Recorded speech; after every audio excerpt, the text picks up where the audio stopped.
What is going on, guys? It's the Mad Dragon. Round one of the Six Nations is over. It was an awesome round. So many really good games. It was probably one of the best openers to a Six Nations weekend I've seen in a very, very long time. Of course, though, it is Monday, which means we need to look at the world rankings, see what changed up due to those teams winning on the weekend. And then afterwards, of course, we'll be checking out the Superbru for both the Predictor and the Fantasy Leagues and have a bit of a run through of who were the best players to pick and who came out on top. If you enjoy this style of video, make sure to like and subscribe to the channel because there's going to be a whole bunch of Six Nations videos across the next few weeks. Starting out then with the world rankings. Now, interestingly, not a lot of switch-ups here. We've had 3 games on the weekend, but of course 2 of the top teams in the world winning both of their games, meaning they don't really get to move anywhere. Ireland did increase a little bit. Not by much, though, because, of course, Wales ranked 9th, who they managed to beat. So the actual difference they earned was 0.07. So they haven't actually increased that much. France haven't moved. They're exactly the same. A narrow win over Italy is apparently not worth any points, so maybe because of where Italy are ranked. Italy are all the way down here in 12th. There is something I want to go over about that, though, so we won't be seeing a lot of movement there. The only movers of the weekend then, Scotland with that win over England. Duhan van der Merwe just showing off what he can do. See Scotland move from 7th up to 5th. England and Australia dropping down a little bit because obviously Scotland earned points, England lost points, but Australia moving down just because they went above them and therefore they shifted down that little bit. Not so much that Australia lost any games or what have you. So in terms of the actual movers, that's all we've got to talk about. It's a much shorter world rankings video. Next week might have some bigger shifts to actually have a look at. Now, one thing I did want to talk about was that game between France and Italy. Seeing as France earned no points from that game up against Italy that I could find anyway, I thought it'd be interesting just to see how would that have shifted up, or a bit of an estimate of how it would have shifted up had Italy actually won that game. So going into a little bit of a calculator, you can see what all the teams sort of earned. As you can see, England, Scotland earning that 1.51. But something just interestingly, so next week we have England versus Italy. At one point, I believe it was 23, 24, something like that. Let's say if it was that way round and Italy happened to do that against England, you can see Italy jump all the way up here to 10th, and that's based on England being sort of in that 6th, 7th, 8th region there versus 12th. Now, had Italy won that game, they were playing at home, so they get a few less points, but with France all the way up in 2nd, I've no idea how many points they would have earned. But man, we could have seen Italy potentially going like above Wales. Wales could have actually dropped down into 10th, and Italy could have got back into that top 10. They were so close. What an awesome game that was. But I just thought that was fun to have a bit of a look at. Sometimes fun to just have a little bit of mess about with this calculator. Of course, a little bit off because I'm talking about the England game. Unfortunately, there's no way to sort of go back and calculate last week's games. Now we know the actual results, but I kind of wish I'd done that for next week. Moving on then to talk about the fantasy, starting out with the predictor. Let's start off with the first game of the weekend, Wales versus Ireland. Now, some people did extremely well. You can see from these prediction things going all the way along how some people got the Grand Slam point. That's for getting every game correctly. And the rest of us down here, people like me, picked England to win by a little minority or what have you, with Scotland having such a good game. So, having a look then at the first game, Wales versus Ireland, that score difference of 24. I said Ireland by 11. I was far too underestimating of Ireland. A couple of people did think Wales were going to take this one. That's quite surprising to see. I thought Ireland were very heavy favourites going into that one, so you would have got some interesting points had it gone that way.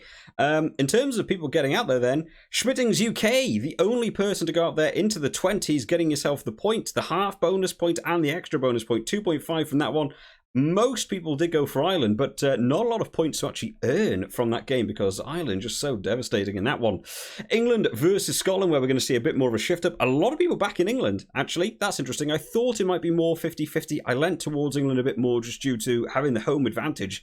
I wasn't expecting Scotland backs to do what they did, though. And in terms of the groups, looks actually kind of like that's a bit of a fairer representation, actually, of, yeah, a lot of people back in England. I went there for England by 4. I went the wrong way. I should have gone for Scotland by 4. What did they win by? Scotland by 6. I should have gone the other way. But a good amount of people did go for Scotland, and a lot of people, in fact, everyone who went for Scotland all said Scotland between 2 and 10, everyone getting within that 5-point margin. So everyone also getting the 0.5 points. But it was Ian who called Scotland bang on 6 points to get that bonus point, 2.5. Ian's a bit of a veteran now at doing these predictors. I really need to get in contact with you, Ian, and find out what games we should bet on, because you seem to get an awful lot of these calls extremely close, or sometimes like this one, just absolutely bang on, absolutely fantastic stuff. And then finally, Italy versus France. Now, a lot of people went high for this one. I'm surprised to see this many people thought it would be France, by 5 or less sort of deal, or 10 or less. I really thought a lot of people would be around here. I went a bit more extreme, thinking maybe that second half when the subs came on. I expected France to go through the forwards the whole game. They didn't do any of that. They just went through the backs for trying to get scores. A lot of people backing France. In fact, everyone backed France, I'm going to assume. Yes, every single person backed France. Probably the right way to go. And again, whose name is there? It's Ian. On France by 9, you eventually called, and France won by 5 in the end. Got the point, the half point, and the bonus point. The only one there to even get within 5. Better have there getting extremely unlucky, actually calling France to win by 11. So, yeah, you needed to get France by 10 in order to get that extra half point. So, Ian, another smashing round there. As we walk down towards the bottom, some people went really high. 29, 30 points. I can't remember what I said. 18, I said. I was sort of smack bang in the middle, but absolutely nowhere near. So, in terms then of the leaderboards, how we stand, whose name was also going to be at the top there? Ian, with a cracking first round. 3 win points, 1 match point, 2 bonus points, all there on 7 points. What a gap. Straight from the off, 2.5 points ahead of a joint second place between a fair few people, to be fair now. Cameron Fish, Canada's Rugby, Top Notch Rugby, Better Av, Rugby 15, Villa Farrell, and Lord Nicholas. All of you guys on 4.5. What a close fight for second place that's going to be. Of course, your TDM is your sort of points difference of how far away you were. That's the only reason why you put into that order. I never really know whether to class it as a joint second until we get to the very final round. I feel like TDM, I would class it as your old joint second, but if you guys want to fight it out based on TDM, you absolutely can do.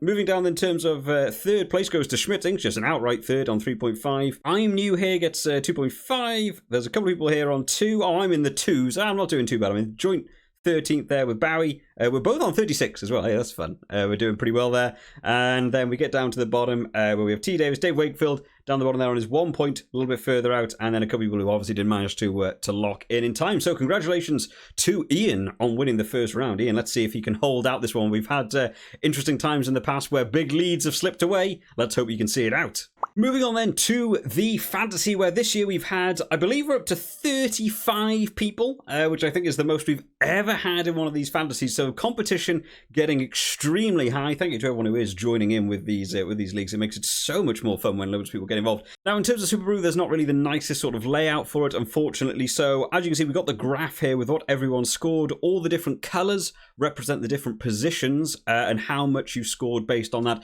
There's not really a nice comprehensive way of breaking down everyone's teams, unfortunately. It's more a list of how many points everyone scored. So we do actually have the leaderboard there. We can already see it, but I will go through some of the big players you guys wanted to pick. So first off, pretty much everyone here, all the way in these top 4 especially, everyone here are the people that picked Duhan van der Merwe. That was the pick of the weekend. Duhan van der Merwe getting 29 points. No one picked him as captain, as far as I'm aware. But if you pick Duhan van der Merwe, you're in the top 4. That's just how it worked. Etai was actually the highest ranking person who didn't pick Duhan van der Merwe. I also didn't.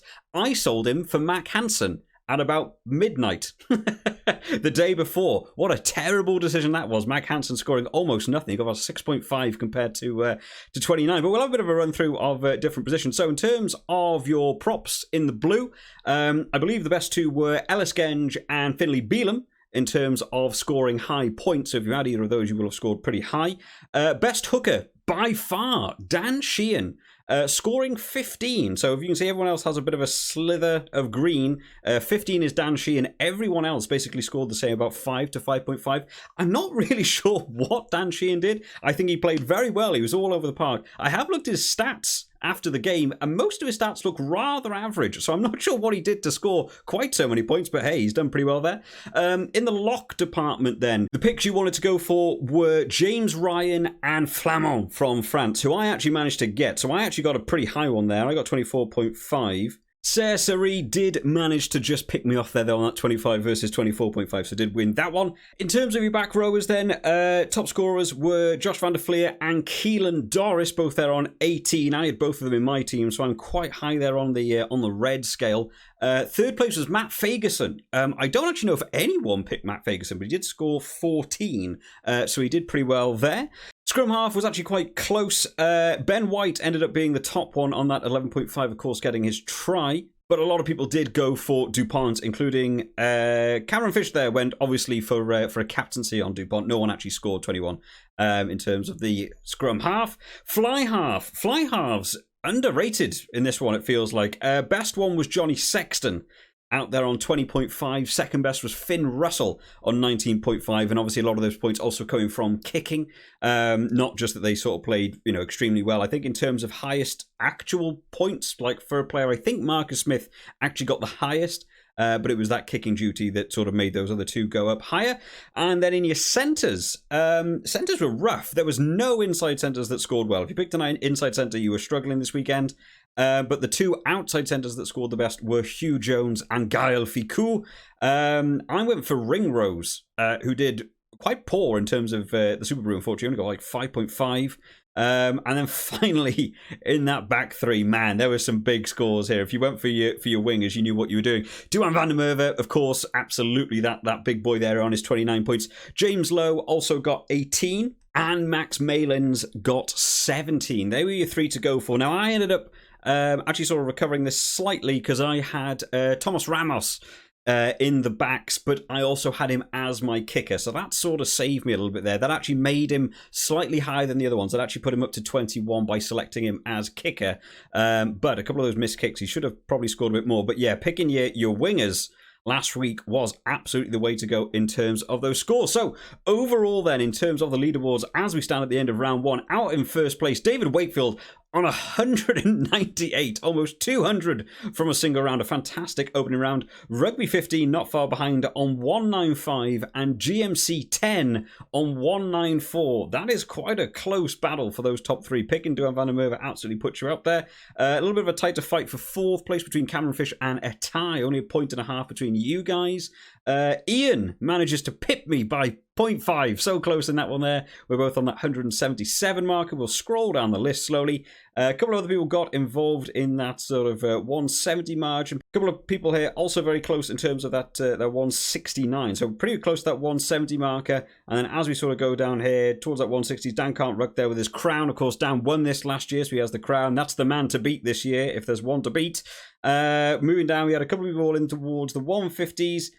Gobi got 111. I'd have to go back and look at your team to see what went on there. And then, unfortunately, a couple of people not managing to lock in just in time before the actual game kicked off. So, congratulations to David on winning the first round. It's always competitive in the fantasy. I look forward to it. And if you want to support the channel, you can also check out the Patreon that does exist for the channel. The channel has been growing over the Six Nations already. Hopefully, it will continue to grow. And if you want to support the channel, that is one of the best places to do it. If you're also in a tier 3 membership, you also get to see my Superbru picks before everyone else, so you can get the tactical advantage over me over there on the Patreon. The link will of course be down in the description. I hope you've all enjoyed this one today, guys. If you have, remember to leave it a like and subscribe to the channel just to keep up to date when all the latest videos are out. I'll see you all next time, guys. Bye bye.